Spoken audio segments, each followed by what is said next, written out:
We now know who Anthony Yarde is fighting on Saturday, 19th of October 2024. A man called Ralf Vicrans. I have no clue about Ralf Vicrans. He is a native of Latvia. He lives in Latvia. He's had 18 fights as a pro, 17 wins, 1 loss, 7 knockouts.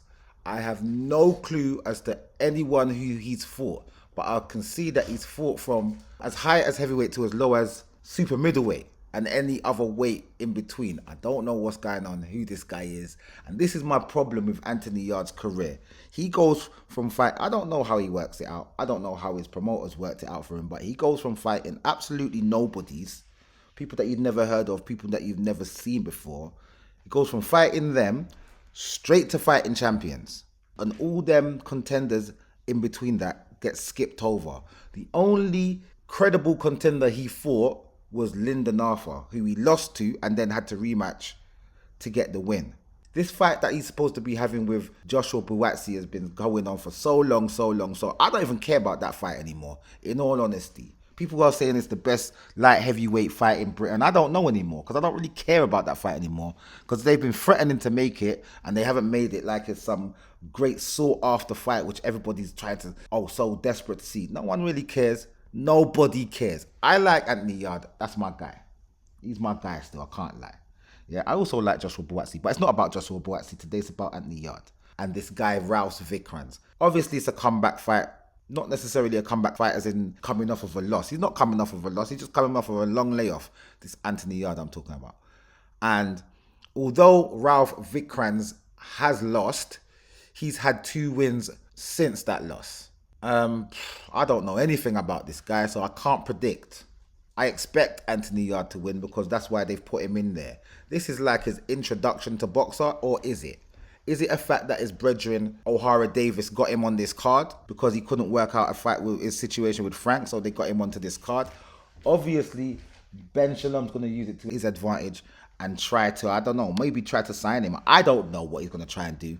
But at the end of the day, Buatsi is over there with Boxer. So it makes sense if they were going to make this Anthony Yarde and Joshua Buatsi fight, which I don't think they're going to do. I just don't think it's ever going to be made, in all honesty. They say, yes, it's going to happen. One day it's going to happen. One day it's going to happen. They talk like they're 2 fighters that will just go undefeated until they face each other. They're both going to lose before they face each other, in my opinion. All right?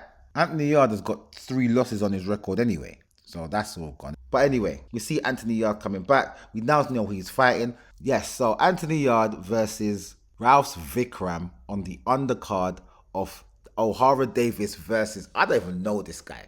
All I know is boxers trying to really push this guy, and I don't know anything about him, this Adam Azim. He's 11-0.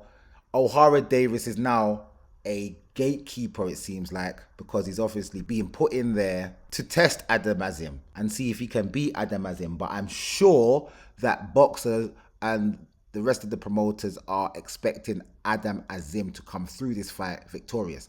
I don't care about that fight per se. I'm more focused on this Anthony Yarde versus Ralf Vicrans because I want Anthony Yarde to I actually want Anthony Yarde to win so that they can push on and try and make this fight with Joshua Buatsi. I know. I said I don't care about that fight, which I don't, but I just want them to just get it done so they can live up to their word that they said they're going to make it happen. So just make the fight happen, innit? And get it over and done with, man. Cha. Anthony Yarde is saying that he's free from Queensberry, and then Frank Warren is saying that there's still bits of his contract that he hasn't resolved. It's a bit of a mess, but we'll see what's going on in the future with that. As for now, let's see how Anthony Yarde does on Saturday with this Ralf Vicrans guy. I'm not even going to predict. I'm just expecting Anthony Yarde to win. If he doesn't, then I'll see how Ralf Vicrans fight and then I can assess it afterwards. But we'll talk about this fight once the fight is over, and I will see you guys in the next video.